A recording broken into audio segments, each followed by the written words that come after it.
tes mains là où tu es. C'est très lourd. Nous allons recommander ce mois qui a commencé entre les mains du Seigneur. Nous allons dire à Dieu de nous accorder la grâce d'être là ce matin. Depuis hier, ce mois a commencé, nous voulons vraiment te le recommander. Nous voulons vraiment te le dédier. Nous ne voulons rien faire au cours de ce mois sans ton instruction, sans ta volonté, sans tes orientations. Tu vas demander à Dieu de prendre le contrôle du mois de novembre. Aussi bien dans ta vie, dans ta famille, que dans l'Église. Que Dieu prenne la direction de toutes choses. Que sa volonté seule se fasse tout au long de ce mois de novembre. Élève ta voix et commence à prier pour le Seigneur. Commence à prier. Commence à prier, commence à prier. Commence à parler, commence à parler. Tu ne parles pas à moi, tu parles à Dieu. La Bible dit que ses oreilles ne sont pas bouchées. Ce que tu lui dis, c'est ce qui arrivera tout au long de ce mois. Ce que tu demandes, c'est ce qui est arrivé dans ta vie tout au long de novembre. Maintenant, fais-le maintenant. Si tu crois, fais-le maintenant. Oui, tout est possible à celui qui croit, nous dit la parole de Dieu. Fais-le. Si tu crois, fais-le. Si tu crois, fais-le. Si tu crois, fais-le. Si tu crois, fais-le. Il est Dieu. Il ne t'a pas conduit à cet endroit en vain. C'est lui qui est au contrôle de toutes choses. Seigneur, nous te recommandons ce mois de novembre qui commence. Oh, que l'adversité disparaisse de nos parcours.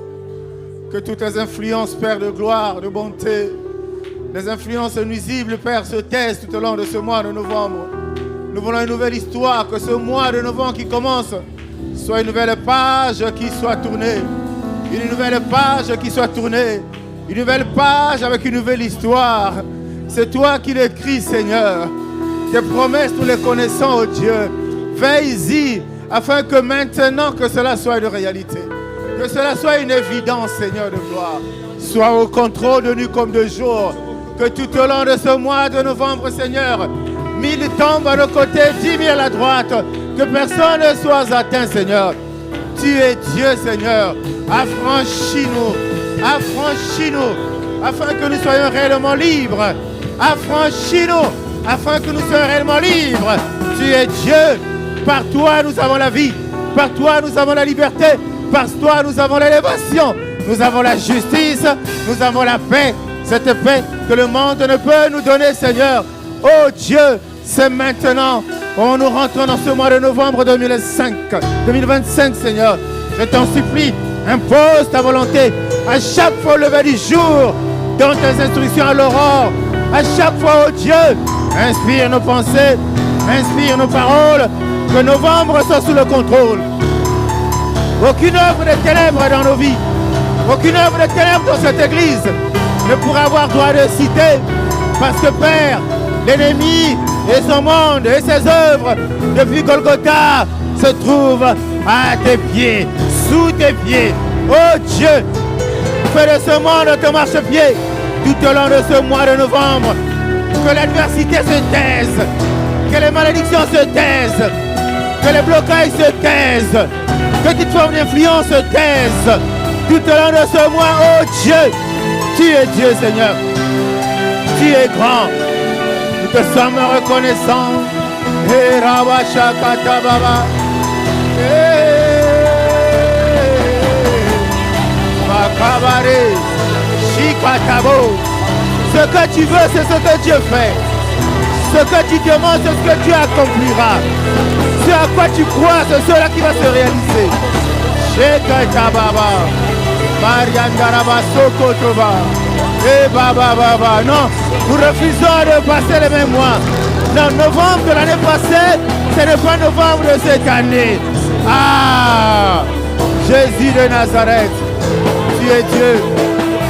Jésus de Nazareth, tu es Dieu. Jésus de Nazareth, au cours de ce mois de novembre, Seigneur, touche les cœurs, affermis les cœurs, ramène dans ta maison. Oh Dieu, tu es grand, Seigneur. Prends la possession dans ce quartier. Prends la possession dans ce quartier. Prends la possession de ce quartier. Domine, Seigneur.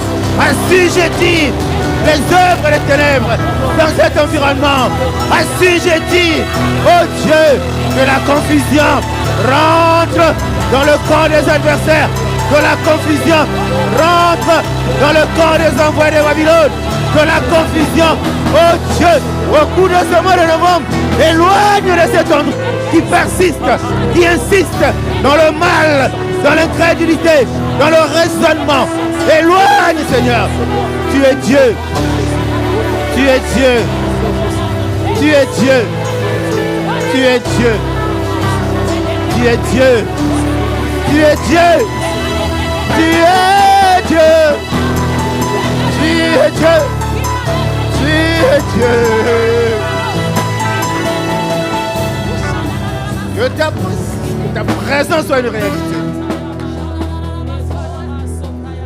Que ta présence soit une réalité. Tu es un Dieu d'amour.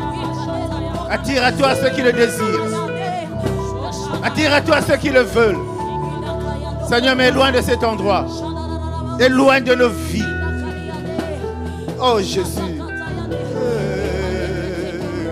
Jésus. Ah, ce mois soit au contrôle, l'Esprit de Dieu. L'Esprit de Pentecôte en ce mois possède, envahit, impacte, imprègne. Ah. Esprit règne, règne. Comme jamais tu n'as régné. Domine comme tu n'as jamais dominé. Esprit de Jésus. Esprit de feu. Esprit de victoire. Esprit de justice. Shakatabare. Rokoro. Shikama Sandarabasa. En ce mois, esprit. En ce mois, esprit. En ce mois de novembre. Esprit de Dieu. Esprit de Dieu.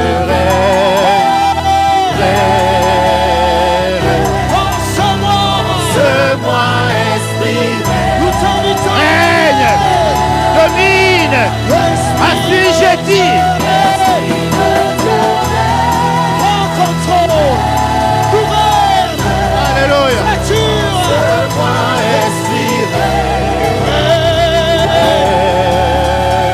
Nous t'appelons. Nous t'invitons. En ce mois, dans nos familles, dans cette église. Je déclare qu'en ce début de mois de novembre dans ta vie, aucune adversité, aucune force maléfique, aucun esprit méchant n'impactera ta vie ni vie. Qu'au cours du mois de novembre 2025, je déclare que tu avanceras. Je déclare que tu avanceras. 1000 tombera à tes côtés, 10 000 à ta droite. Tu ne seras jamais atteint. Je le déclare au nom de Jésus. Je déclare qu'au mois de novembre 2025, que Dieu éloigne de toi toute mauvaise personne qui l'attire à toi et que tu fasses des bonnes rencontres qui vont être des propulseurs de destinée pour toi. Je le crois et je le déclare au nom de Jésus de Nazareth. Seigneur, que toute la gloire te revienne. Seigneur, que toute la gratitude te revienne. Que toute la puissance te revienne. Que toute l'exaltation, notre allégeance à tes pieds, notre allégeance à tes pieds. Nous t'acclamons, nous t'acclamons, nous t'acclamons, nous te célébrons, nous t'acclamons, nous te glorifions. Sois béni, Seigneur. Saint-Esprit, merci de prendre le contrôle, comme nous te l'avons demandé, de tout le membre. Mais s'occupe déjà de la vie de chaque personne ici présente. Prends le contrôle. Soumets à ta volonté tout esprit méchant. Soumets à ta volonté tout esprit de distraction. Soumets à ta volonté. Oh Dieu. Sois béni. Ton étendard est érigé à cet endroit pour la seule gloire de ton nom. Avec action de grâce. Que quelqu'un me dise Amen. Quelqu'un me dise Amen. Acclame bien pour le Seigneur. Acclame bien pour le Seigneur. Amen, amen. Pendant que tu reprends ta place, prends soin de saluer la mauvaise personne qui est à tes côtés. Alléluia. Gloire à Jésus.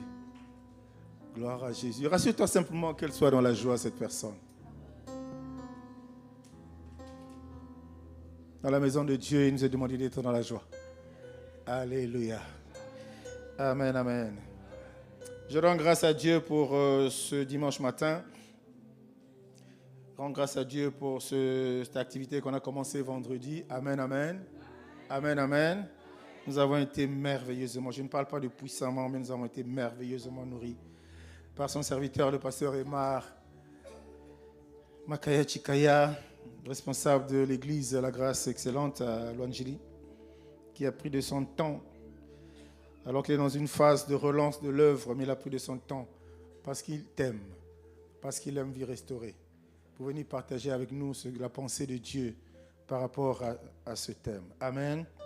Alors nous clôturons un jour d'action de grâce, nous clôturons cette activité sur ce thème de la condamnation à la liberté en Christ. Est-ce que quelqu'un avait été béni ces 2 derniers jours? Amen, amen. Si tu es concerné, tu acclames pour le Seigneur.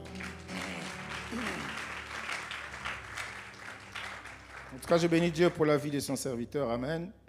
Amen, amen, amen.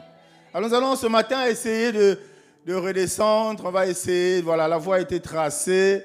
Des bonnes choses, des grandes choses, des choses riches ont été déclarées, ont été dites ici, des bonnes paroles ont été déclarées pour toi et pour moi. Nous allons essayer de regarder qu'est-ce que Dieu, finalement, pour clôturer ce programme, quelle est la pensée il met dans nos cœurs, bien-aimés. Aujourd'hui, nous sommes conscients d'une chose, c'est que beaucoup de gens, parmi les enfants de Dieu, nous vivons vraiment dans des pensées qui nous condamnent déjà à l'avance.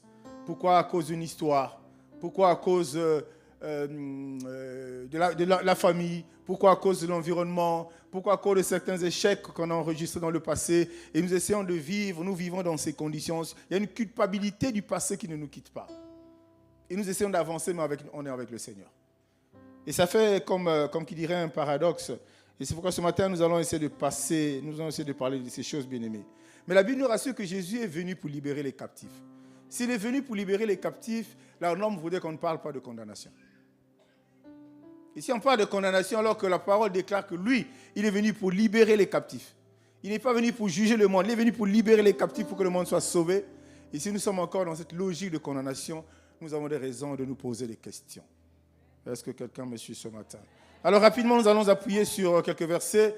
La première parole qui nous montre, c'est celle connue de tout le monde, Romains 8, à partir du verset 1er jusqu'au verset 2. Nous allons voir qu'est-ce que la pensée de Dieu veut nous révéler, parce que ce n'est qu'en s'appuyant sur la parole de Dieu que nous pouvons non seulement comprendre, mais aussi connaître ce Dieu. Amen, amen. Romains 8, à partir du verset 1er. Il n'y a donc maintenant aucune condamnation pour ceux qui sont en Jésus-Christ. En effet, la loi de l'esprit de vie en Jésus-Christ m'a affranchi de la loi du péché et de la mort. Amen.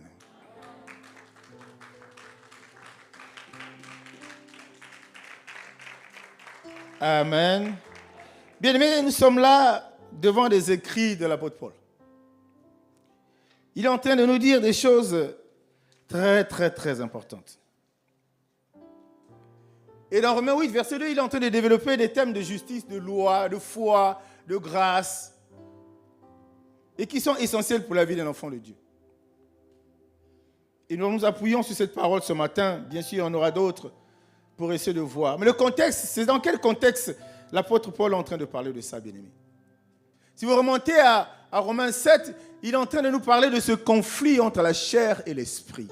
C'est ça le problème permanent, le problème actuel, le problème d'actualité, le problème de tous les jours pour les enfants de Dieu. Ce conflit qu'il y a entre la chair et l'esprit.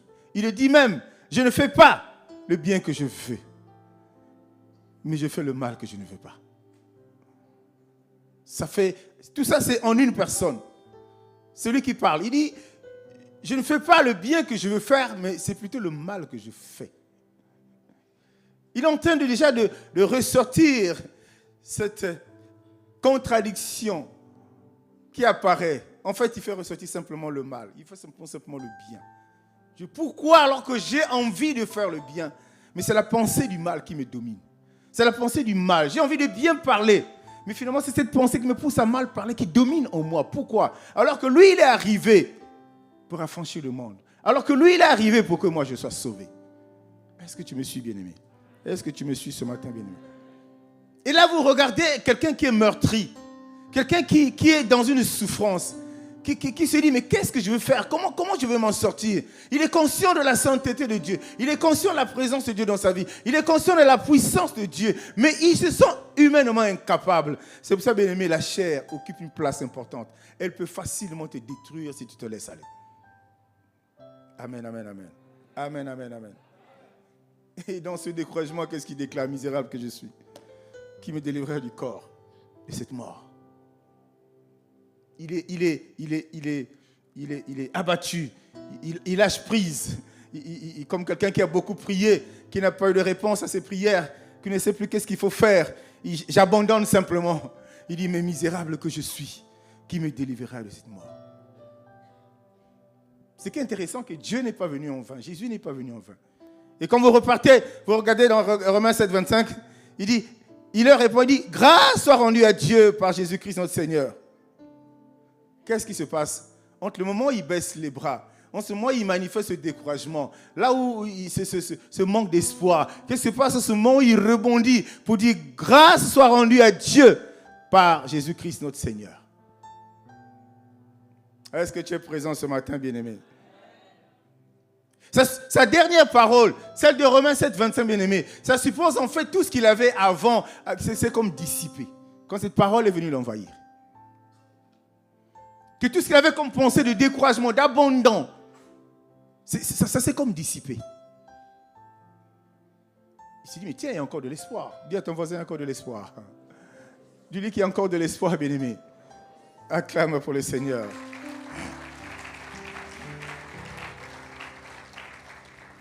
Amen, amen, amen. Et cette parole, nous allons le lire de Romains 8, bien-aimé, cette parole, elle est merveilleuse. Elle nous permet de comprendre aussi un autre aspect du problème. C'est que l'apôtre Paul touche aussi un aspect, la condamnation, bien-aimée. Le lien entre la condamnation qui s'abat sur tous les hommes et la loi de l'esprit qui est en France. C'est toujours comme ça que ça se passe. Il y a la condamnation, mais il y a la loi de l'esprit qui est là, qui déclare que toi, tu dois être affranchi, que toi, tu dois être libre, que toi, tu ne dois pas être condamné. Nous allons essayer par la grâce de Dieu d'aller doucement, doucement, doucement, doucement. Et c'est une parole très forte, bien-aimé. C'est une parole très puissante. Si tu t'accroches à ça, tu comprends ça. Toutes les pensées qui t'affaiblissaient, toutes les pensées qui te décourageaient, toutes les pensées qui te détournaient, bien-aimé, ces pensées vont te lâcher. Parce que si tu t'accroches à cette parole de Romains 8, c'est cette parole qui va prendre place dans ton âme. Et c'est une parole qui est positive. Oh, la parole positive, c'est la parole de Dieu et la capacité de chasser au-dedans de toi tout ce qui ne glorifie pas le nom de Jésus. Dis-moi Amen, bien-aimé. Il veut nous enseigner une chose essentielle. Et ça, il faudrait que tu m'écoutes. Entre la condamnation héritée, le pasteur Imar a tellement parlé de ces choses, on va pas revenir. Héritée du fait que nous soyons de la descendance d'Adam, cette condamnation-là, et la condamnation qui résulte de nos propres attitudes. Quelqu'un me dit Amen. Parce que Dieu a déjà fait sa part. Dieu est déjà venu pour nous libérer. Pourquoi la condamnation persiste? Pourquoi elle perdure? Pourquoi elle est toujours là? C'est la question qu'il faut se poser, bien-aimé. Et l'apôtre Paul, on parle là. Et Dieu veut nous donner vraiment cet enseignement, bien-aimé. Et d'accord, auquel toute l'humanité est sous l'influence du malin. Ça, on le sait.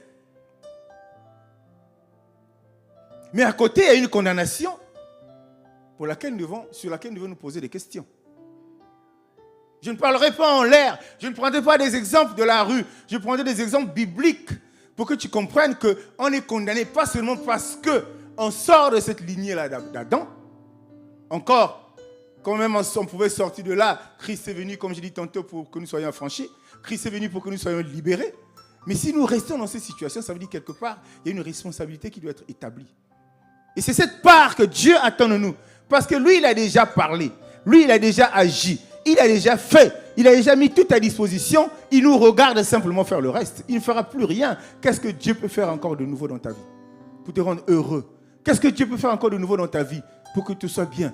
Qu'est-ce que tu fais encore de nouveau dans ta vie pour que l'histoire change? Non, il a déjà tout fait. Il a déjà tout déclaré. Et là, nous allons nous appesantir. Bien aimés, nous sommes... Alors, comment dirais-je? Non, partons sur l'exemple. Il y a un homme dans la Bible qu'on appelle Abel. Il y a un autre qu'on appelle Caïn. Tu connais l'histoire. Qu'est-ce qui se passe dans la vie de ces deux hommes? Ils vont se résoudre à apporter des offrandes à Dieu. Donc, à donner à Dieu. Chacun, selon, allez, disons sa inspiration, va faire le choix et dit, ça, si je donne à Dieu, ça va être bien. Abel apporte. La Bible nous apprend que Dieu agrée d'abord Abel, avant d'agréer son offrande. Et quand Caïn apporte son offrande n'est pas agréée. Pour aller plus vite, bien aimé, ça va susciter de la colère, ça va susciter de la haine, ça va susciter de la jalousie. Envers qui? Envers son frère. Pas envers son ami du quartier, pas envers un collègue de travail, mais envers son frère de sang. Quelqu'un me dit amen. Mais Dieu, il connaît toutes choses. Et Dieu, il parle à Caïn. Genèse 4, 6 à 7. Dieu connaît le cœur. C'est pourquoi il dit dans sa parole que lui, il sonde les cœurs. Il n'a pas besoin de ta peau. Il sonde ton intérieur pour savoir qui tu es. Il parle à Caïn. Il connaît les intentions de Caïn, bien-aimé. Il parle à Caïn dans Genèse 4, verset 6, à partir du verset 6. L'Éternel dit à Caïn, pourquoi es-tu irrité? Et pourquoi ton visage est-il abattu? Certainement, tu agis. Certainement. Si tu agis bien, quelqu'un dit si tu agis bien. Si tu agis bien, tu relèveras ton visage. Et si tu agis mal, le péché se couche à la porte et ses désirs se portent vers toi, mais toi domine sur lui. Je ne sais pas si tu es là ce matin, bien-aimé. Dieu sait. C'est pour ça que dans nos projets, bien-aimés, on ne peut jamais se cacher. Devant Dieu, on ne peut jamais se cacher. Quand l'acte de l'offrande arrive, il est pris de colère. Il rumine la colère. Il est en train de préparer le projet contre son frère. Mais Dieu qui sonde le cœur le sait. Dieu dit, ok, moi je le sais. Mais il lui dit, mais pourquoi tu es irrité? Pourquoi tu es fâché contre ton frère? Mais il dit, si tu agis bien, on n'aura pas d'autre Dieu comme celui-là. Malgré nos intentions nuisibles, malgré nos pensées négatives, mais il fait tout, il dit tout pour qu'il nous ramène à lui. Si tu agis bien, tu relèveras la tête. Bien, c'est Dieu qui parle. Donc c'est un avertissement divin. C'est Dieu qui parle. Ce n'est pas un homme qui est en train de parler, bien-aimé. Mais en dépit de cela, l'incrédulité avait pris place. La pensée du genre, je ne me laisse jamais faire. Que moi, c'est moi. C'est une humiliation pour moi.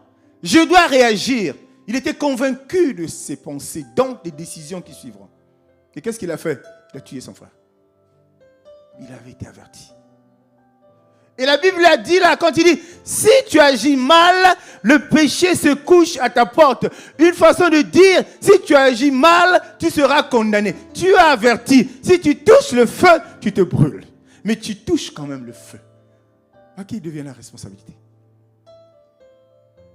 Où est la sorcellerie dedans? Où est la haine des gens contre toi dedans? Alléluia. Dieu t'avertit à toi seul dans ta chambre. Mais tu mets ça de côté. Je gère d'abord ce problème. Je vais d'abord le régler. La Bible dit, si le Fils t'a franchi, tu seras réellement libre. Dieu nous a donné, il nous a doté d'une intelligence.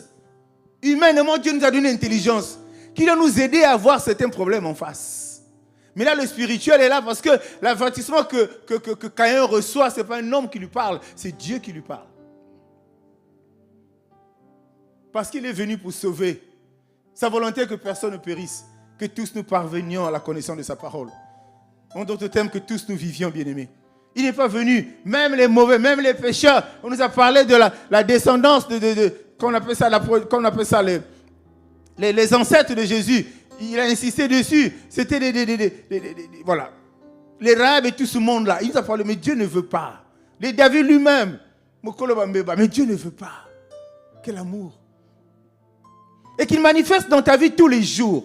Mais tu trouves moyen pour te détourner de ça, en fait, pour aller toi-même vers la condamnation, pour aller toi-même vers la difficulté, pour aller toi-même vers les problèmes. Qu'est-ce que Dieu peut faire, bien-aimé?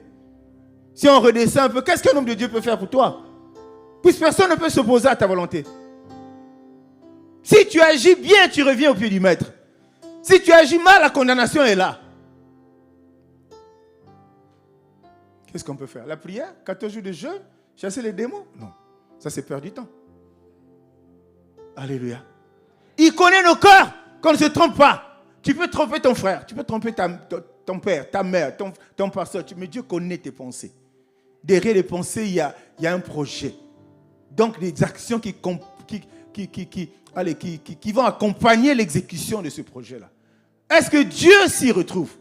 Est-ce que Dieu trouve sa part? Est-ce que Dieu est présent là-dedans?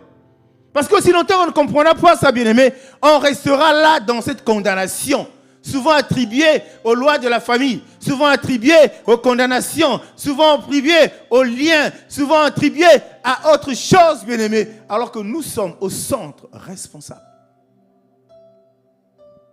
Tu regardes ta vie simplement, hein, bien-aimé. Autant tu la regardes, moi je la regarde aussi, je regarde la mienne. C'est une grâce même que Dieu t'avertisse. Quand même peut se dire, bon, je ne savais pas. Père, pardonne-moi, je ne savais pas. Mais il savait, mais il a fait.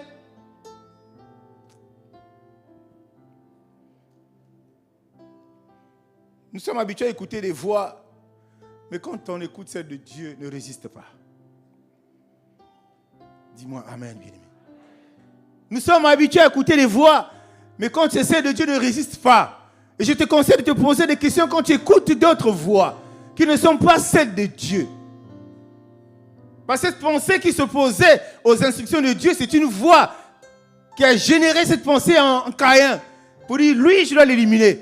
Quand même il est mon frère de sang, ce qu'il a fait là, mais ce n'est pas lui qui a fait. Est-ce qu'Abel, en posant cet acte, en menant son front à Dieu, il connaissait la suite, les événements? Non. Et nous sommes enfants de Dieu. Nous voulons avancer. Nous voulons réussir, bien-aimés. Si nous sommes enfants de Dieu, notre boussole, c'est Dieu. Si nous sommes enfants de Dieu, notre GPS, c'est Dieu. Si nous sommes enfants de Dieu, notre conducteur, c'est Dieu. Si nous sommes enfants de Dieu, nous ne pouvons faire que ce que Dieu nous demande de faire. Parce qu'on est convaincu que ce qu'il nous fait, ce qu'il nous demande de faire, ça nous entraîne sur le bon chemin, bien-aimés. L'Église, réveillons-nous. Arrêtons de dormir. Arrêtons de perdre du temps. On se condamne, voilà. Simplement dit. Soi-même. Vous savez, la Bible ne nous enseigne pas des aptitudes.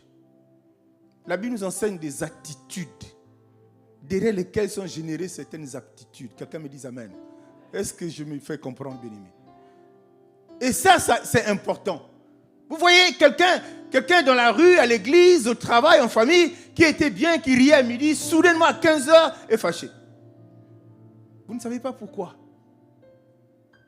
Vous voyez une personne qui avait des bonnes manières, qui était intégrée dans un environnement, et un bon matin complètement déconnecté. Vous posez des questions, qu'est-ce qui ne va pas? Bien-aimé, que l'exemple de Caïn nous serve de leçon. Je sais que Dieu t'a déjà parlé. Et je sais que Dieu te parle toujours. Mais ce matin, il veut que tu sortes de la condamnation pour accéder à la liberté. Tu ne feras pas toi-même, mais par Christ. Telle est la volonté de Dieu. Parce que tu comptes pour Dieu. Tu as été créé à son image et selon sa ressemblance. Et derrière ces personnes, derrière ces créatures-là, il y a la grâce et il y a la gloire qui doit se manifester. Mais alors rapproche-toi de lui simplement. Quelqu'un me dit Amen.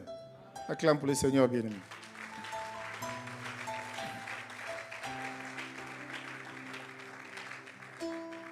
Jésus dit, la Bible dit plutôt, si le Fils vous a franchi, vous serez réellement libre. Si le Fils vous a franchi.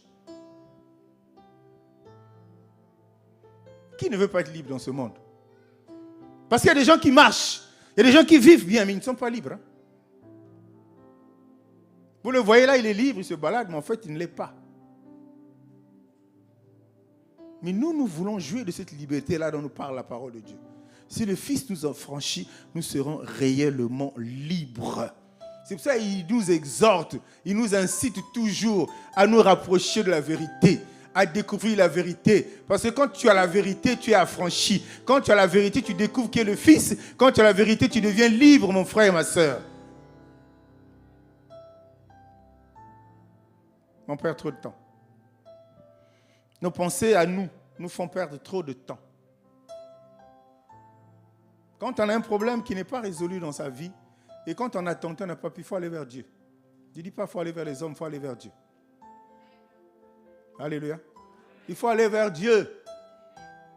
Vous savez, bien-aimés, le monde dans lequel nous vivons, il est pire que complexe. Hein. Complexe, je trouve ça, c'est un mot. Avec mon épouse, nous sommes en train de suivre un témoignage de quelqu'un, un ancien sataniste, un ancien occultiste. On va voir qu'est-ce que Dieu va faire pour ça. Mais des choses horribles. Tu crois ou tu ne crois pas que tu acceptes ces choses ou pas. Mais ce que j'entends dans ce témoignage, c'est horrible. Et c'est du vécu. C'est du vécu. Si tu n'es pas à Christ, tu passeras toute ta vie sur cette terre. En réalité, te sentant libre, mais en réalité, tu es condamné, tu es enchaîné. Et le pauvre est menacé aujourd'hui. C'est un témoignage récent. Il est menacé. On l'écrit. Les grands hommes de nos pays là l'écrivent. Pas que notre pays, RDC beaucoup plus, parce qu'il est là-bas. Il est menacé, le pauvre. Il leur a mis à défi. Il dit, si je reçois encore un seul de vos messages, je sors vos noms et je vous demande de venir démontrer le contraire. Et dans ce monde-là, l'Église.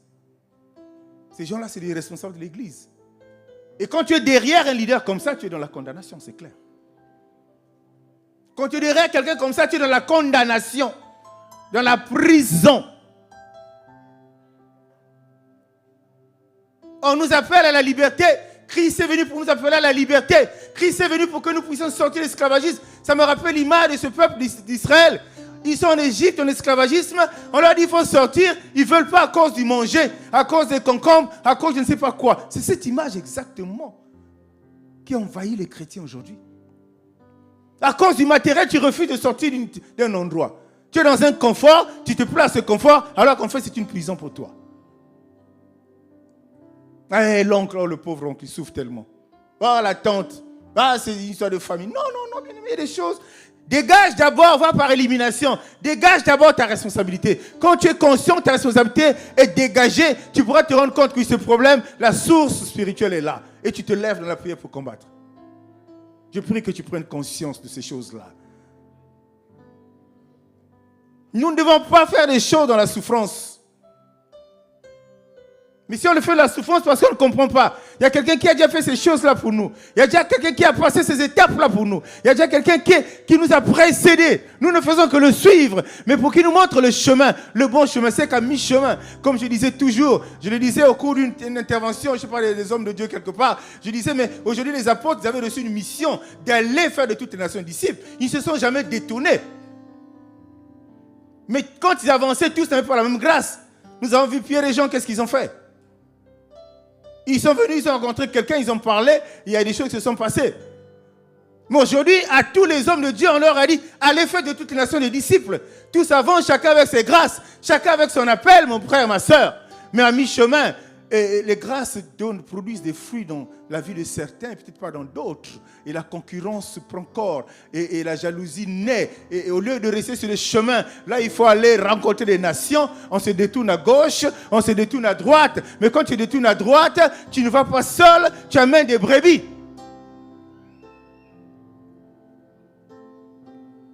À l'église, c'est maintenant la forme. Dieu n'est plus là. Dieu n'est toujours là. C'est toi qui n'es pas là. Parce que tu ne comprends pas que tu n'es plus sur le chemin, tu as quitté le chemin. Tu ne comprends pas qu'on t'a fait quitter le chemin. Parce qu'on t'a fait miroiter quelque chose. Parce que c'est le matériel. Le diable sait qu'on est friand du matériel, qu'on est friand de l'argent, on est friand de tout ça. On n'en a pas besoin. D'abord le royaume. Et le reste vous sera donné par-dessus tout. C'est les versets qui sont devenus des slogans. Il dit, ah non, moi je souffre ici. Comment d'abord le royaume? Je cherche d'abord le reste. Je donne le royaume. Combien de temps tu passeras en train de chercher le reste? Si telle est ta volonté, si tel est ton choix, on te dit d'abord le royaume, tu veux d'abord le reste. Combien de temps tu prendras pour chercher le reste? Et quand tu auras le reste, qu'est-ce que tu feras? Est-ce que tu reviendras? Alors que tu cherches le reste, quelles alliances tu vas signer là-bas? Quels sont les contrats que tu vas signer là-bas? Quelles sont les personnes que tu vas rencontrer là-bas? Je peux te garantir que c'est des mauvaises personnes que tu vas rencontrer. De la condamnation à la liberté en Christ. Acclame pour le Seigneur.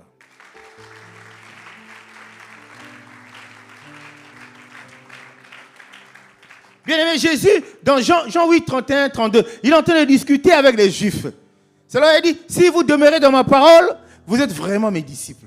Vous connaîtrez la vérité, elle vous affranchira. Mais la réaction immédiate de ces gens-là, c'est quoi? Nous sommes de la descendance d'Abraham. Nous sommes de la descendance d'Abraham, nous n'avons jamais été esclaves de personne. Comment peux-tu dire que vous deviendrez libres? Qu'est-ce qui te garantit qu'appartenir à la descendance d'Abraham suffit pour te faire accéder au salut? Alors que tu es placé dans un monde où il y a la tribulation, un monde où il y a la haine, un monde où il y a la jalousie. Le fait simplement de sortir de la descendance d'Abraham ne te garantit rien. Voilà la réponse qu'il donne. Nous sommes de la descendance d'Abraham. Comment peux-tu dire vous deviendrez libres? Bien-aimé, ce que tu es simplement ne te garantit pas le salut. Non plus appartenir à une église ne te garantit pas le salut. Il y a plus que ça.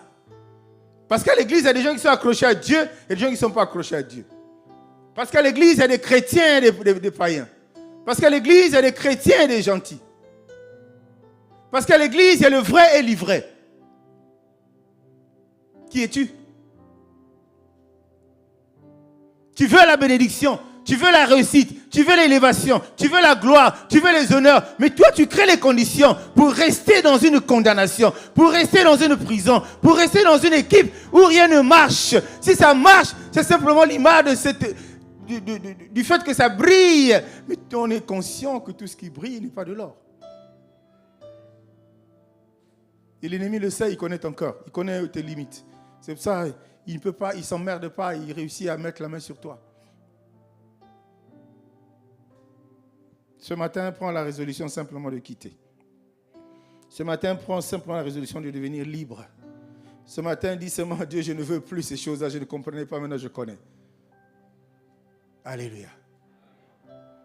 Imaginez, vous avez l'image, toi et moi n'étions pas là, mais la Bible nous raconte ces faits. Regardez l'image de Jésus à la croix. Qui pouvait le faire?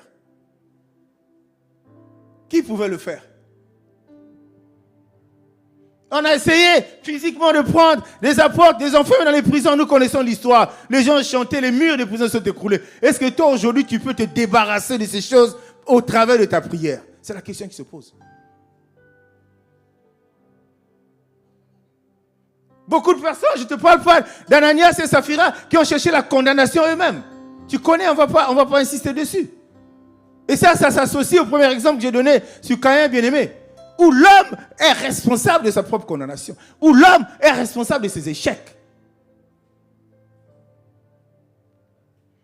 Vous savez, ça paraît comme une routine à l'église de parler toujours des mêmes points. Mais aussi longtemps que nous ne verrons pas le changement dans certains aspects, on parlera pour aider ces personnes-là. Simplement. Sors de ta... Débarrasse-toi de la veste de Caïn. Débarrasse-toi de la veste d'Ananias et Saphira. Débarrasse-toi. Aussi longtemps que tu seras dedans, tu resteras condamné. Ça ne dépendra ni de l'oncle, ni de la sorcière de la famille, ni de quiconque. Ça dépendra de toi seul. On fait des choses et souvent, on le regrette plus tard. Le problème, le plus tard, là, ça peut être une longue période. Généralement, et on est conscient d'une chose, bien-aimé, le temps, on ne le rattrape jamais. Il passe, il passe. Tu as 20 ans là, qu'est-ce que tu vas crier comme miracle pour que tu reviennes à 10 ans? Non. Tu as 50 ans aujourd'hui, qu'est-ce que tu vas faire pour que tu reviennes à 30 ans? Non, il n'y a rien à faire, ça passe. Mais ta tête te trompe. Le monde t'éblouit et te maintient là, emprisonné, sans que tu te rendes compte. C'est là où c'est très dangereux. Et c'est là où la Bible dit que l'ignorance est vraiment un danger. Et il ne veut pas que nous puissions périr. Mon peuple périt faute de connaissance. Est-ce que ce matin, nous pouvons prendre conscience de ces réalités? Dieu est venu, il nous a déjà... Ce n'est pas maintenant qu'il va le faire, mais par amour, comme il se rend compte que tu es encore là-bas, malgré les expériences que tu as vécues avec lui, malgré les témoignages que tu as vécus avec qui ont été générés au travers de ta vie bien-aimée, malgré le bien qu'il t'a fait, Tu crées toujours les conditions pour que tu restes là. Ce matin, prends la résolution. C'est sur toi-même. Voyez-vous, il y a des formules, je dirais classiques, mais qui peuvent s'appliquer ou pas. Qu'on peut ne pas chaque fois s'appliquer. C'est une question de se résoudre à dire non, là il fallait dire oui. C'est une question de se résoudre à dire oui, là il fallait dire non. C'est des questions individuelles. Là, j'ai détaché la condamnation adamique pour que nous puissions regarder la condamnation dont nous-mêmes sommes responsables. Tu prends les choses de Dieu comme ça, comme ça, comme ça. Qu'est-ce que tu veux que Dieu fasse? Rien. Il n'y a pas de magie dans le royaume. Il y a le mystère. Il n'y a pas de magie. Il n'y a pas de magie. Et tu ne pourras remporter les victoires que là où il y aura l'adversité. S'il n'y a pas d'adversité, il n'y a pas de victoire. Or, l'adversité que tu vas rencontrer est au-dessus de toi. Mais comme tu es seul, tu vas plomber. Comme tu es seul, tu ne vas jamais avancer. Le problème, c'est que quand tu es seul, bien-aimé, ces gens-là, c'est pour ça qu'ils te gèrent. Mais lui, il nous a dit, avec lui, nous ferons des exploits. Avec lui, nous écraserons les ennemis. Avec lui, nous aurons tout. Avec Dieu, bien-aimé, comprends ça. Je n'ai pas besoin de te parler en langue maternelle pour que tu comprennes. C'est avec Dieu que tu réussiras. C'est avec Dieu que tu sortiras de la condamnation à la liberté. Il a dit, le Fils est venu pour que nous soyons affranchis. Et pour cela, il faut que nous soyons affermis déjà. Première étape pour être affranchi.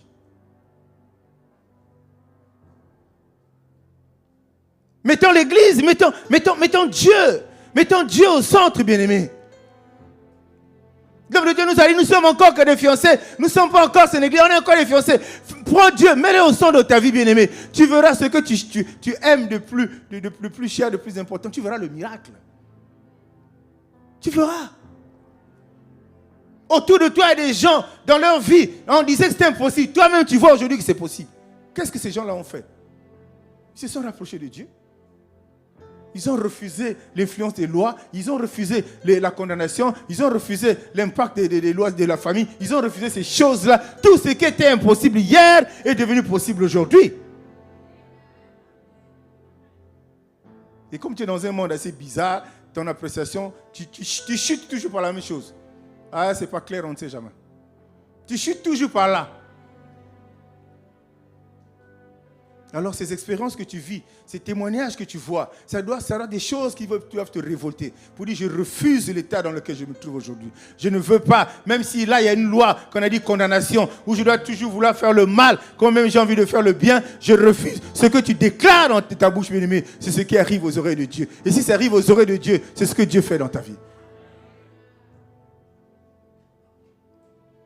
Le diable est là, mais pourquoi on le cherche partout? Il est là, l'ennemi. Il nous combattra toujours. Il ne va jamais nous laisser en paix. La vie d'un homme, on a dit quoi? C'est comme la vie d'un soldat. Et les jours, c'est comme les jours d'un mercenaire. Soldat mercenaire, ça veut dire qu'il y a guerre. Tu dors, tu te réveilles, il y a guerre. Tu dors, tu te réveilles, il y a guerre. Si tu te laisses, lui, il domine sur toi, bien-aimé.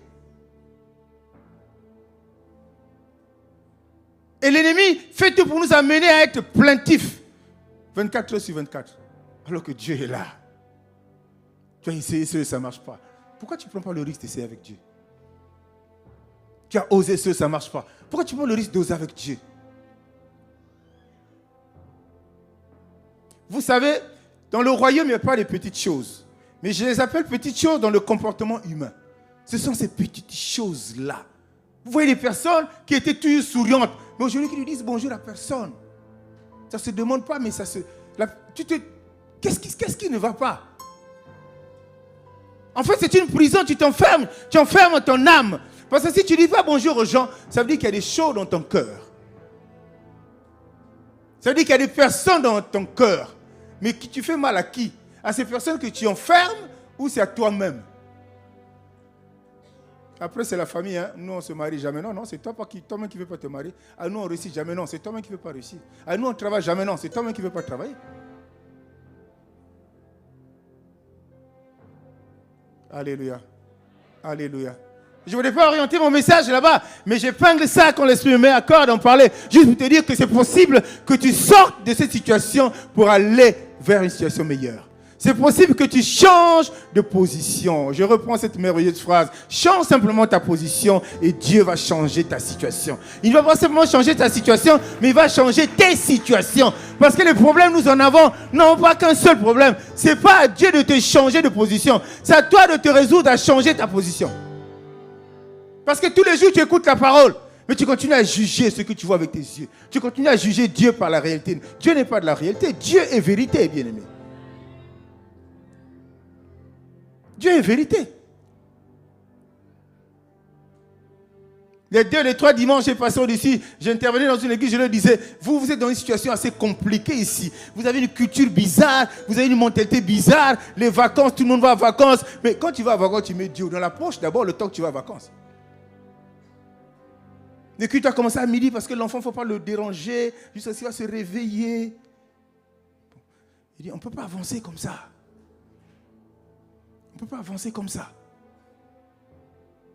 Quelqu'un dit Dieu est bon. Quelqu'un dit Dieu est bon. Quelqu'un dit Seigneur, aide-moi. Acclame pour le Seigneur bien-aimé. Regardez la condamnation. Pour ajouter un 3e exemple, regardez Judas comment il est mort. Dieu ne savait pas qui il était. Jésus ne savait pas qui il était. À cause de quoi? À cause de quelques pièces d'argent qui l'ont amené à la condamnation. Quelle mort atroce. Je ne sais pas comment les pièces d'argent ont détruit ta vie, toi aussi. Judas, à cause de l'argent, fais ça, on va te donner de l'argent. Donne l'enfant, tu seras riche. Donne ton pied, tu seras riche. Donne ta progéniture, donne ta fécondité, tu seras riche. À cause de l'argent pour Judas, il est allé vers la condamnation. Quelle est l'affaire de Dieu dedans? Quelle est l'affaire des oncles de Judas dedans? Quelle est la chose des ennemis de Judas dedans? Bien-aimé, un chrétien, donc quand tu constateras dans ta vie que très peu de gens t'aiment, dis-toi que tu es sur le bon chemin. Dis-toi que tu es accompagné par la bonne personne. Ils n'aimeront jamais celui qui est avec Dieu. Parce que plus tu vas t'accrocher à Dieu, plus ils vont se rendre compte qu'ils te perdent. Plus tu vas t'accrocher à Dieu, plus tu vas se rendre compte qu'ils n'ont plus le contrôle sur ta vie, bien-aimé. Ne t'énerve pas pour ça. Bénis le nom de Dieu. Au contraire, fais des jeunes pour dire, chasse-les davantage encore. Dis-moi Amen. Dis-moi Amen, bien-aimé. À cause des pièces d'argent. Vous connaissez comment il est mort, non, Judas? Hein? Qui connaît comment il est mort? Ah, on ne l'a pas pendu, mais il s'est condamné. Et Dieu ne veut pas ça. C'est pour ça qu'il nous a donné le pouvoir, il nous a donné la clé de ta vie. Il t'a donné à toi. Je te donne la clé, la vie entre tes mains, mon frère, ma soeur. Ce n'est pas aux mains d'un homme, ni aux mains, je ne sais pas qui, pasteur. Non, entre tes mains. Un homme de Dieu, un père dans la foi, il est là pour canaliser, pour aider, mais la décision te revient. Parce que tu peux ne pas écouter ce que ton pasteur te dit. La décision te revient. La clé, il a donné à Pierre. Acclame pour le Seigneur bien-aimé. On peut aller prendre des exemples pour soutenir cette pensée. Pour dire que, ok, condamnation adamique, d'accord, mais nous pouvons nous en débarrasser, on peut briser ce lien. Cette chaîne-là. Parce qu'Adam avait péché, et nous aussi, nous sommes sa descendance, nous sommes dedans dans ce péché-là. Mais on peut briser ça. Mais des choses qu'on ramasse nous-mêmes, qui nous maintiennent dans la captivité, qui nous maintiennent dans des prisons, qui nous maintiennent dans la condamnation, dans la pauvreté, toujours dans des pleurs. Il y a des choses que nous faisons nous-mêmes. Change, mon frère et ma soeur. Ce n'est pas des affaires de Dieu, c'est toi. Et toi seul. Personne ne t'en veut. Là, tu parles pour que tu aies la preuve quand on veut y passer. C'est-à-dire que personne ne parle du mal de toi. Oh, mon gars, on parlera du mal de toi. Mais moi, je peux parler du mal de toi parce que je suis homme. Maintenant, si tu t'accroches à ça pour te mettre dans la condamnation, tu perds ton temps. Quelqu'un me suit? Oui. Ah, ici, on parle mal. Ici, on m'a injuré. Là, on m'a jugé. Mais bien aimé, ça viendra. Plus tu seras en Christ, plus ça va s'accentuer. Plus tu seras en Christ, plus ils vont accélérer. Mais comme tu es en Christ, même s'il y a la tempête, tu es le cep, tu es le sarment. Accroché au bon cep, tu ne bougeras jamais. Tu es la personne qui est dans la barque où est Jésus de Nazareth, bien-aimé. Rien ne t'arrivera. Ils parleront, toi tu passeras. N'est-ce pas que le chien aboie, la caravane passe? Et le temps que tu réponds à ces adversaires-là, les années passent, tu perds du temps. Ils vont savoir qui je suis. Mais après, quand ils sauront qui je suis, qu'est-ce que tu gagneras? Qu'est-ce que tu gagneras? Quand les gens sauront qui tu es, tu perdras du temps. Les autres seront devant. L'idiot de la classe que tu avais laissé au carrefour, là, mais qui avait résolu de suivre Jésus, là, il va être devant. Tu vas le retrouver dans un bureau pour que tu travailles, celui qui doit signer. Parce que tu as perdu du temps à t'occuper du monde. Alors que tu oublies que le monde est sous la domination du malin. Alors que le monde, ses stratégies, c'est te détourner. Alors le monde, ses plans, c'est t'affaiblir. Le monde, ton plan, c'est haïr les gens. Le monde, ses plans, que de parler du mal des gens. C'est ça le plan du monde. Tu ne comprends pas ça. Et tu restes dans cette prison-là et tu veux donner la responsabilité à Dieu. Dieu n'est plus dedans. Il est venu pour le salut de l'humanité. L'humanité. Il n'est pas venu pour toi, pour moi, pour X, pour Y, pour telle nationalité, pour telle tribu. Il est venu pour le salut de l'humanité. Et quiconque croit en lui bénéficie de cette grâce. Aussi longtemps qu'on n'aimera pas la parole, on n'avancera pas.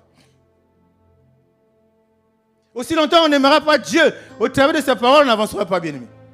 C'est pour ça que le message de l'Ancien du Nouveau Testament est un message personnel. C'est un appel personnel à la décision personnelle. Il n'y a pas de communauté de biens là-bas. Hein? À la mairie là-bas, on vous a dit Makamanza, mais communauté de biens athées. Tu décides toi-même, c'est spirituel. Et vous verrez bien le message, le Nouveau Testament nous parle de ça. Sortir de cet état de condamnation en acceptant le salut offert. Le salut donné en Christ. C'est lui qui a donné. C'est lui le nouvel Adam. Mon prédécesseur m'a dit, il nous a enseigné puissamment sur ça. Il y a un premier Adam, il y a un deuxième et un dernier. C'est lui qui nous offre ce salut-là. Derrière ce salut, il y a la liberté. Derrière ce salut, il y a la libération. Derrière ce salut, la condamnation tombe. Derrière ce salut, tout ce que tu vis disparaît. Parce que ce que tu vis hors du salut est contraire au projet de Dieu pour ta vie. Nous aimons les choses compliquées. Tout ce que Dieu nous demande de faire est tellement facile. Nous aimons nous compliquer la vie, alors que tout ce que Dieu demande de faire est tellement simple. Pourquoi tu penses que tu es fait pour ça? Pourquoi tu penses que tu es fait pour être condamné? Pourquoi tu penses que tu es fait pour être dans l'échec? Pourquoi tu penses que tu es fait pour être dans les limitations? Pourquoi tu penses que tu ne peux jamais avancer dans ta vie, bien-aimé? Non! Non! Il y a des actions individuelles et des actions collectives. J'imagine que tu es dans cette église ce matin. Ce n'est pas parce que la tête de quelqu'un te plaît ici, mais c'est parce que Dieu t'a conduit à cet endroit. Et quand tu es dans une assemblée des saints, c'est une force, bien-aimé. Parce qu'on dit que dans ce milieu-là, la prière collective, elle devient efficace, elle devient puissante. Tu n'es pas là par hasard. Je ne sais pas ton cas, mais j'imagine que tu n'es pas là par hasard. Si tu n'es pas là par hasard, c'est que tu n'es pas au bon endroit. Il faut aller chercher là où il faut que tu sois. Il faut qu'on avance avec Dieu. Mais nous voulons avancer seuls. Et quand il y a des méfaits, et quand on glisse et on tombe, et quand on est devant le mur, on ne peut plus avancer, on se plaint. Est-ce que tu es avec Dieu? Qui peut arrêter Dieu? Qui peut bloquer de Dieu pendant que tu entamais ta marche? Le peuple devait restaurer. Levons-nous. Arrêtons ces choses-là. Levons-nous. Refusons la condamnation. Refusons l'échec. Refusons toutes ces malédictions que nous vivons. Ces choses-là existent parce que nous sommes conscients que nous-mêmes avons créé les conditions pour que nous soyons là-dedans. Romains 5, à partir du verset 15. Je ne sais pas si j'ai donné ça à la régie. Romains 5, à partir du verset 15, la Bible nous dit ceci. Mais il n'en est pas du don gratuit, comme de l'offense. Car si par l'offense d'un seul, il en est beaucoup qui sont morts, à plus forte raison, la grâce de Dieu et le don de la grâce venant d'un seul homme, Jésus-Christ, ont-ils été abondamment répandus sur beaucoup. Verset 16. Il n'en est pas du don, comme de ce qui est arrivé par un seul qui a péché. Car c'est après une seule offense que le jugement est devenu condamnation. Tandis que le don gratuit devient justification après plusieurs offenses. Si par l'offense d'un seul, la mort a régné par lui seul, à plus forte raison, ceux qui reçoivent l'abondance de la grâce et du don de la justice régneront-ils dans la vie par Christ Jésus le seul. Ainsi donc, comme par une seule offense, la condamnation atteint tous les hommes, de même par un seul acte de justice, la justification qui donne la vie s'étend à tous les hommes. Car, comme par la désobéissance d'un seul homme, beaucoup ont été rendus pécheurs, de même par l'obéissance d'un seul, beaucoup seront rendus justes. Amen. C'est la Bible, hein? Ce n'est pas un roman policier. Pratiquons la parole. Nous savons qu'il y a des choses que nous vivons, ce n'est pas notre faute. Mais nous avons cette possibilité de nous en sortir. Nous avons cette possibilité de ne pas être influencés par ça. Nous avons cette possibilité de ne pas rester dans la prison, dans la condamnation, dans les blocages, dans la malédiction. Nous avons cette possibilité, bien-aimés. Faisons confiance à Dieu, à sa parole. Faisons confiance au Saint-Esprit. Parlons au Saint-Esprit. Il est capable de sortir, bien-aimés, de ces situations-là. Si nous regardons l'histoire des apôtres, les conditions dans lesquelles ils ont obéi à Dieu, ils ont servi Dieu, et les conditions dans lesquelles ils ont fini, tout ça là, chacun devait payer le prix pour que toi et moi nous ayons l'évangile aujourd'hui. Pour que nous refusons d'être toujours dans ce système, dans ce tourbillon où rien ne marche. Aujourd'hui, l'église, vous les croisez dans les rues. Bon, l'église, il y a longtemps je prie, je ne vois rien là-bas, ça ne marche pas. Le problème, bien-aimé, il faut connaître. Vous connaîtrez la vérité. Quand tu vas à l'église, quelle est la vérité à laquelle tu es confronté? C'est quoi cette vérité? C'est quoi cet évangile? C'est quoi cette parole? C'est quoi? Tu rencontres quoi quand tu vas à l'église? Des scènes de théâtre ou quoi? Tu rencontres quoi à l'église? Les démons qui brûlent dans les seaux ou quoi? Tu rencontres quoi à l'église? Jésus-Christ ou les pratiques des hommes? Alléluia. Alléluia. Non, quelqu'un dit je refuse. Quelqu'un dit je refuse. Quelqu'un dit Seigneur aide-moi. Bien, mais à la croix il y a un verdict qui a été rendu. La condamnation était tombée à la croix de Golgotha. Mais il était là-bas pour faire quoi? Pour nous faire plaisir. Le verdict est tombé à Golgotha, la condamnation est tombée. Pourquoi tu es encore condamné au blocage? Tu as une activité, jamais tu as 5 000, c'est toujours 3 000. C'est jamais mis, quand tu as 3 000, tu es même content. C'est toujours 700. Pourquoi? Pourquoi ça? Pourquoi tu t'es marié dans la maison, dans le foyer, tu n'as pas la paix? Pourquoi? Alors c'est comme une étape importante dans la vie d'un enfant de Dieu. Pourquoi? Examine-toi. Il y a des choses autour de toi qui ne glorifient pas Dieu. Examine-toi. Il y a des personnes à qui Dieu a parlé, mais qui ont accepté de mettre la tête dans la prison, qui ont accepté de mettre la tête dans la condamnation. On te dit à toi d'où vient ton mal, tu t'entêtes par sentiment diabolique.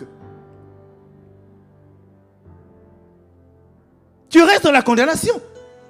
Aujourd'hui, rien ne marche, blocage, tu n'avances pas, les business ne marchent pas, la maladie est là, tous les problèmes. Où est-ce que tu as compris? Dieu ne t'a pas parlé. Qu'est-ce que tu as fait? Vous pensez qu'un homme du monde peut nous aimer plus que Dieu? Alléluia. Vous pensez qu'un être humain dans ce monde-là peut nous aimer plus que Dieu? Le mot a perdu même de sa valeur, de sa saveur. Là, moi, je t'aime. Je t'aime. Quand il est dans sa drague, il est là-dedans. Mais l'amour de Dieu est incommensurable. L'amour de Dieu est infini. Quand Dieu dit il t'aime, quel que soit ce que tu es, Dieu il t'aime. Dans tes mauvais comportements, dans tes bons comportements, Dieu il t'aime. Tout le monde n'a pas la grâce de recevoir des messages. Toi, tu les reçois. Qu'est-ce que tu fais de ces messages-là? Qu'est-ce que tu fais de ces messages-là? Tu rentres dans un foyer, tu souffres comme pas possible. On te gère comme un jouet, tu restes là. Tu attends que quelqu'un vienne te dire de quitter pour dire que c'est lui qui est responsable. Dis-moi amen. C'est pour ça que vous, j'ai dit bien, et par la grâce de Dieu, je peux avoir des informations. Ça dépend à qui parler. Je sais que toi, je t'en parle, ça va me créer des problèmes, je vais me taire. Malheureusement, je n'ai pas de choix, on est dans cet environnement. Tant que je ne me rendais pas compte que tu as fermé, je ne te dirai pas. Sors de cette condamnation. Ta vie entre les mains. Ta vie n'est pas la vie entre les mains de ton père, de ta mère, de ton oncle, de ton mari. Ta vie entre tes mains. Sors de la condamnation. Prends la décision qu'il faut et avance avec Jésus. Tu vas pleurer. Ça va être fort. Ça va être dur. Mais Dieu, quand il est convaincu que tu as pris la bonne décision, il va essuyer tes larmes. Il va te rétablir. Il va te rétablir. Il va te remettre au bon endroit. Lève-toi. Regarde Jésus-Christ de Nazareth. Souviens-toi de l'œuvre de la croix et prends la décision qui va arranger ta vie. Nous souffrons à cause de nous-mêmes, ce n'est pas à cause de Dieu. Ce n'est pas à cause de Dieu. Quand on te parle comme ça, non, mais c'est le zolo là qui te détruit. C'est le zolo là qui te met dans les prisons. Et Dieu te dit ce matin, sors de la condamnation pour accéder à la liberté. Laisse les concombres, laisse la nourriture, laisse. Si ce n'est pas là, laisse, va vers Jésus-Christ. Seigneur, tu m'as parlé, je suis convaincu que c'est toi qui m'as parlé. Je suis convaincu que c'est toi, je veux te suivre. Quelle est cette personne qui va suivre Jésus qui va échouer? Si tu suis... La vie, elle est belle, hein? On l'a détruit nous-mêmes. C'est pas, je ne voulais pas revenir, c'est des choses tellement merveilleuses que le pasteur Emma a dit. C'est pas si toi tu as compris ça, mais je dis, Seigneur, tu es bon. Seigneur, tu es bon. De toute façon, tu n'étais pas là. Hein? La moitié des gens ici n'étaient pas là. Il fallait que tu écoutes ça. Il fallait que tu écoutes ça.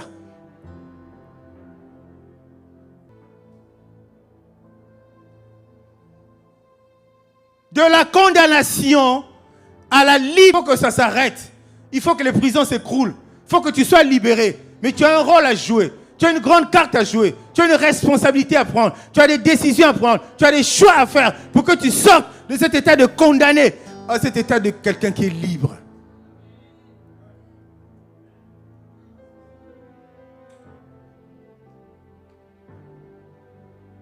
Et tout est mis à notre disposition pour accéder à cette liberté. Ça peut être dans les prières. Ça peut être dans des actes prophétiques. Ça peut être dans des offrandes. Et là, je vous donne un témoignage, toujours dans ce truc qu'on est en train de suivre. C'est un groupe de sorciers. Ils voulaient tuer, bouffer, comme on dit couramment, un enfant. Et la nuit, ils sont passés. Mais la famille, là, c'est une famille pauvre. Hein. Pauvre, là, c'est une famille pauvre. Hein. Pauvre au sens propre du terme. Hein. Pauvre.